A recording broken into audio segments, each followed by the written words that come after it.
اعوذ باللہ من الشیطان الرجیم بسم اللہ الرحمن۔ آج کا ہمارا عنوان ہے نظم کی اقسام، قطع اور مسدس۔ تو آئیے چلتے ہیں ویڈیو کی جانب۔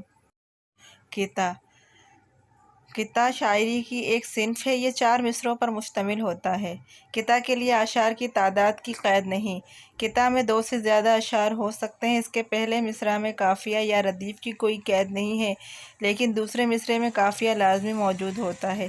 اس کے بعد اگر ردیف بھی لگا دیا جائے تو مصنف کی مرضی ہے، ورنہ ردیف کے بغیر بھی قطع کے حصول مکمل ہو جاتے ہیں، لیکن قافیہ ضروری ہے۔ پہلے 2 مصرعوں کے بعد تیسرا مصرع آتا ہے، اس میں بھی قافیہ اور ردیف کی کوئی قید نہیں، لیکن چوتھے اور آخری مصرعے میں دوسرے مصرعے کا ہم آواز قافیہ ضروری ہوتا ہے، اور دوسرے مصرعے کے مطابق اگر قافیہ کے ساتھ ردیف تو وہی ردیف چوتھے مصرعے میں قافیہ کے بعد اس طرح لکھا جاتا ہے۔ اس کے علاوہ قطع اس طرح بھی لکھا جاتا ہے کہ پہلے دونوں مصرعوں میں قافیہ یا قافیے کے ساتھ ردیف لگایا جائے، مگر تیسرے مصرعے کو قافیہ اور ردیف سے آزاد رکھا جائے، مگر آخری مصرعے میں یعنی چوتھے مصرعے میں پہلے 2 مصرعوں کا ہم آواز قافیہ اور وہی ردیف لگایا جاتا ہے۔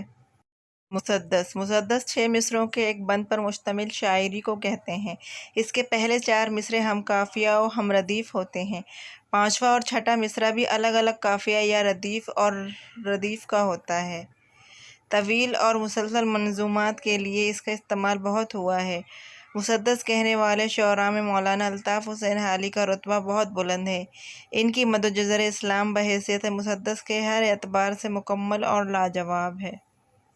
اگر آپ کو ہماری یہ ویڈیو اچھی لگے تو پلیز لائک، شیئر اور کمنٹ کرنا مت بھولیے گا، اور ہماری مزید ویڈیوز دیکھنے کے لیے سبسکرائب کے بٹن پر کلک کیجیے۔ شکریہ۔